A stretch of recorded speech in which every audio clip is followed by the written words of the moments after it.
If you do 20 queries on Google, with that energy that you use for this, you can charge your smartphone. And now, guess how many queries you do on ChatGPT to charge your smartphone. This is 2.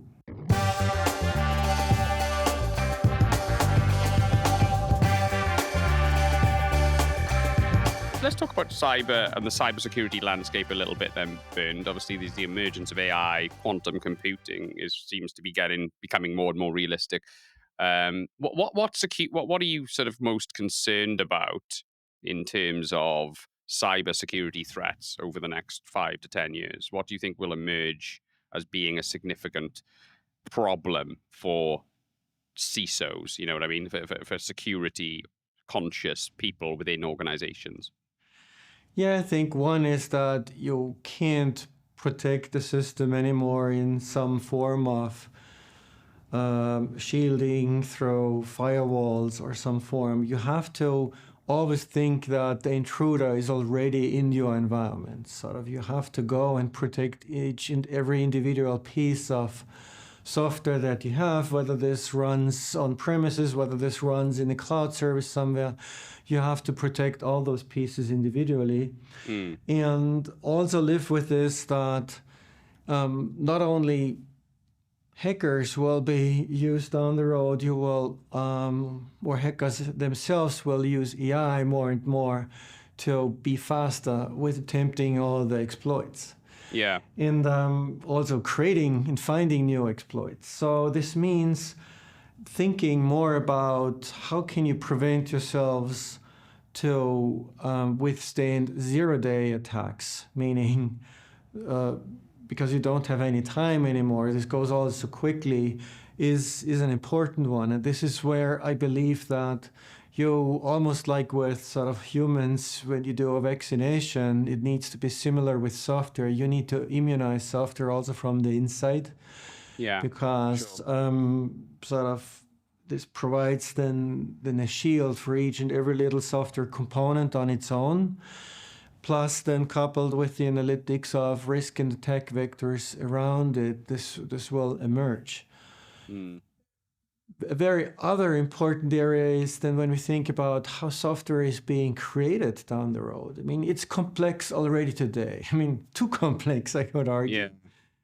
Then people will now use more and more generative AI to create software. So even in the last year, even in those early days, the first statistics say that code redundancy has increased by 30% already, and we are just at the very beginnings. What this means is code becomes harder and harder to maintain.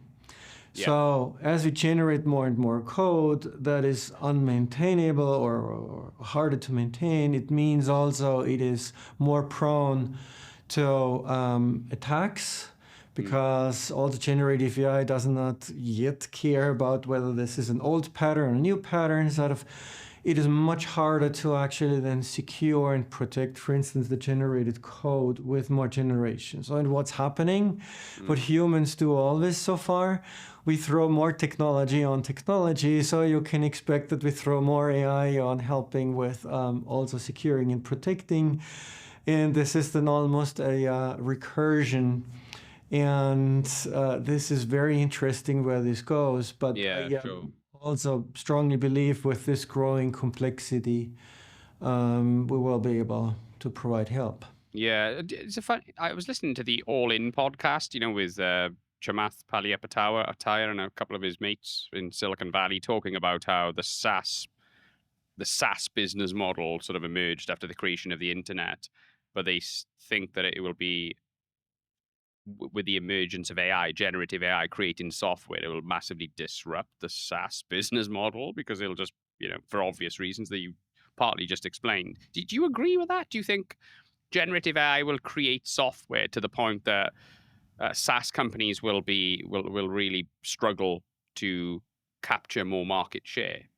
Do you know what I mean? Because companies will be creating their own software to do things. So why would they need to pay license fees for software? No, because you always need to create software that is superior over the average. Yeah. And So you think the bar will generative just AI raise? They'll just get better and better then? Yeah, exactly. Yeah. Just raise the bar. This has always been this way. If some technology becomes more widely adoptable, then everyone uses it. But then there's always someone who does it better. Absolutely. And those are the ones who win at the end. And this is clearly where generative AI becomes just a tool like back then a calculator was in times of when you had to do manual mathematics. No, absolutely. Yeah, no, that's a good example. No, I completely agree. So, so look, I think I wanted to ask you about sort of AI, the emergence of generative AI and causal AI especially over the last 12 to 18 months, where it's just has become a very mainstream conversation now. But what outside of the cybersecurity space, what real world impact of AI are you maybe most excited about, and also most fearful of? You know what I mean? What do you think? What do you think AI is going to change on a societal level? You know, and what are you fearful of?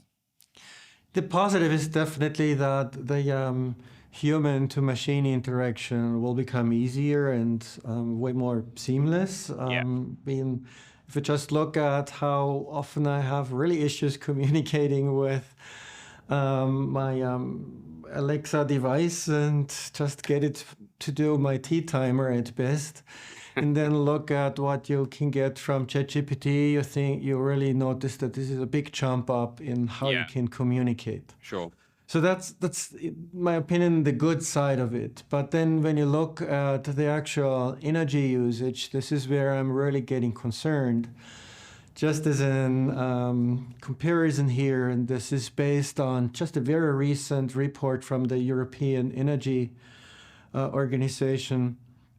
This is that if you do 20 queries on Google, with that energy that you use for this, you can charge your smartphone. And now, guess how many queries you do on ChatGPT to charge your smartphone. This is 2. 2, wow. So this means you need 10 times more energy for a ChatGPT kind of query. Right, okay. And this is just keeping exploding. And if you look at this and combined with the beginning also sort of we had the least snow this season or this winter, it really makes me question whether this is the smartest way to use compute power as we go. Or you know, we should probably be looking at sustainable energy sources for this type of technology. You know, I think that's probably. I mean, it's. I know people criticize the Bitcoin network for this reason, because it obviously uses a lot of energy. You don't really hear people questioning the AI innovation so much about it. I didn't know that, what you just said, that it was 10x a Google search. But but that will inevitably become more of a conversation, I'm sure.